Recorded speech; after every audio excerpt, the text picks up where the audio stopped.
malo te tiana sa ia fatal fatul ne uli tu fo mo le tu sa mo tli mai bitolo mo tu sa atu mai o kila ni le foi tu la uli kala tu mo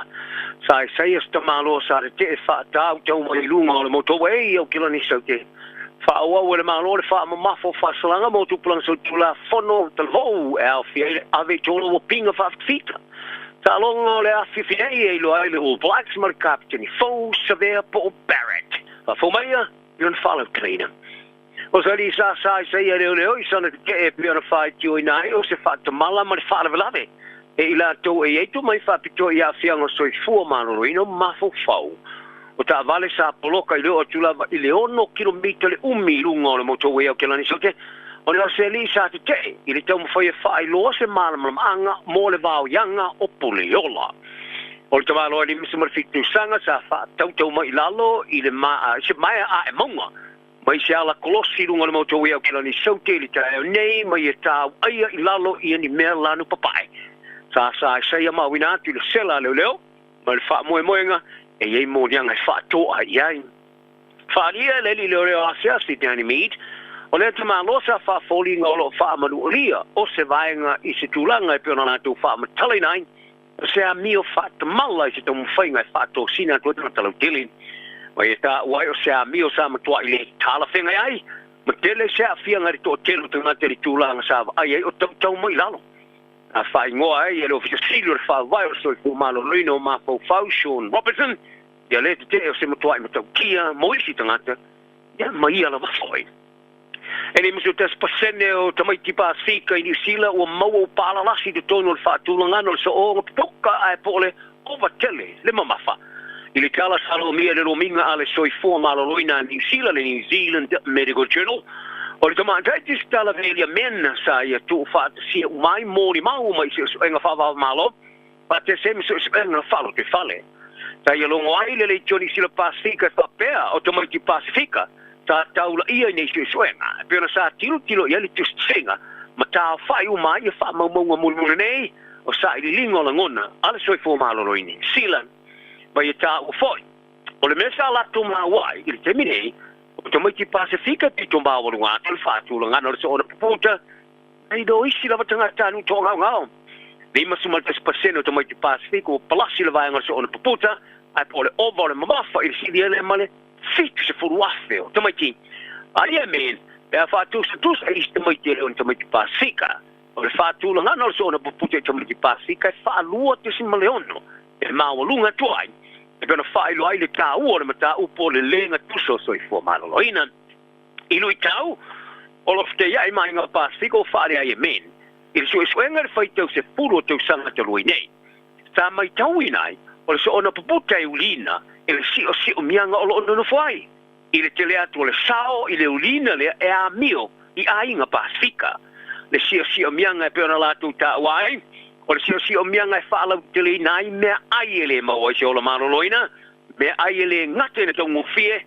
e fa pe ona fai ngo fio na va no ai to e malo si lo na fa la tele na vale tu ele manu ai o ai nga Pasifika ti le aksi tu la nga fai ngo fio na sao fie ai ile si o mianga a fascino e meni se fa tenga ile termine le lima se fulu pasene o ai na Pasifika no foi no fanga e mawalunga tu le vai o te ai nga maua le si li male afo fa le ina ku kavade po fast food outlets in New Zealand o lo fa tu ai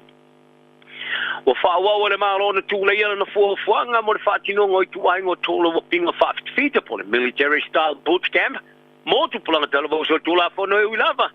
ina fa wa le fa li e vai nga fa te em tanga te longo ina fa sino a fa masino tonu mo tu planga ele o yaini fa mauningo nei tola o pinga e aunga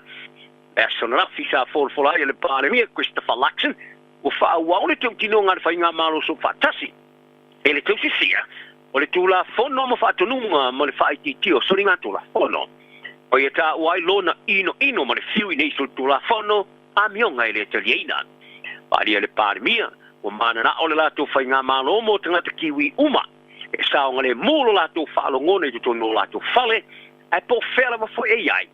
o fulanga fo mo tu plan so tu la fono ma tu ya por young serious offender YSO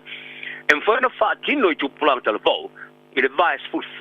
fa ma su marfiti sanga le matua e la tu te fa luo no soli tu la fono i le fasalanga i le se fruto sanga fa pui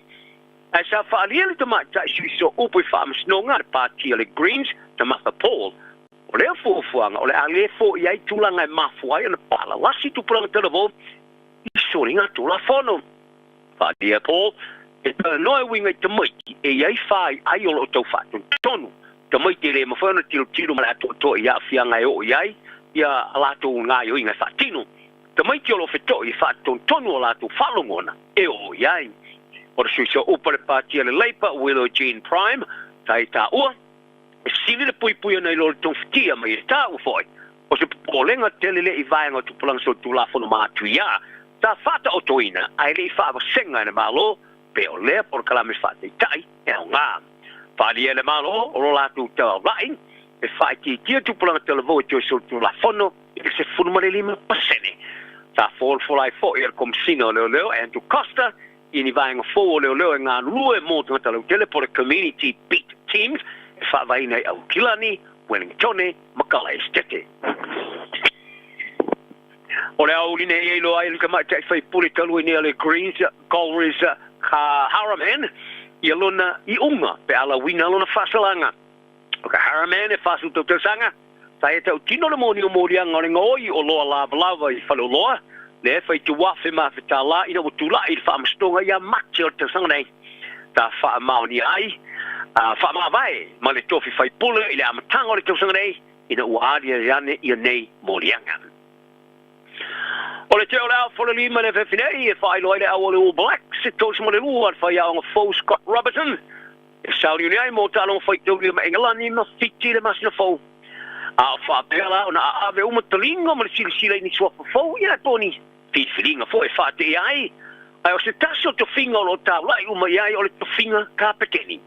e lua ingoa o tau tuli mo le tulanga kapteni e sui tulanga ia Sam Kane o Adi Savea ma Scott Barrett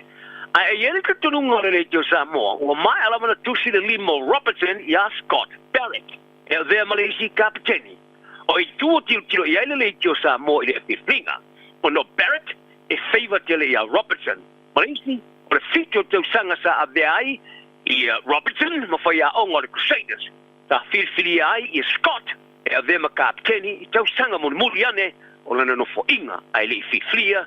I le whaia onga o le All Blacks.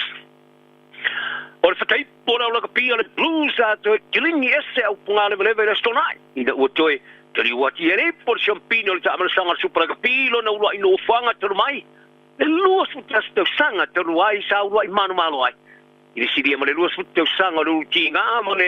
le fai tauria o le kakai o whaku o le whai unga o le vai aso luna no whao teo Eden Pagi au kinani ta toi whawai le Blues le champino supra ka pi Pasika I se ta alo mata ina I le sasaina le Chiefs fasu tasis fulu so ngā champino supra ka pi Pasika I luma o le malaya sa matuai wha tumuria uma tolu skoa le wingi Caleb Clark sa so sonia wha wawai le so o manu o le Blues I lona la malaya Eden Pagi le sumareono ma au mai le whao champini au kinani o te punia e foi le teu sanga mata ina moa le whaia o ngā Vern Cotter I le Blues ai whato whatu stasio tama whana ue favor I le au I le aitele le lus foweti a kira iane I ano le a whase e atu I a Japani e te alo ai e mo I luma le lato kapiteni ma le loka whamalo se au sao Patrick Tuipolotu le leine luma le Blues a whainga te atele le Chiefs o le tau fia patino lea I se tūlanga sa le mautonu ai pe te alo I Tuipolotu o no se a fia ngolon tuli vai mana tu no fitu o trava le ono por fitu vai aso ele talo ai esa fata ia tangata no fai pa unha vas to wai ola ta alma pisa ai pe o se va venga o tu va ve manu ai o se ta alo le kapteni sa mai to wina ele fai a onga kata dai fari ai o se tangata fa malu au tele I ono se ta alo ma ia vi ai lana kapteni ile tulanga ai o score fari kota o se mele na te mana o mia mai se tai o le te I mo I luma ma koso whaatata atua I maisi. E o foi a o ngale Chiefs a Malolo Clayton McMillan ta avela na whaavivi inga li ta alma te inga Tuipolotu. Ma I ta uai le ta alo le Blues e amata mai a Tuipolotu. Le a ta ina I le awale All Blacks e whaai loa I le so. Teo sanga so whai ina lava le Chiefs. I so ngā champini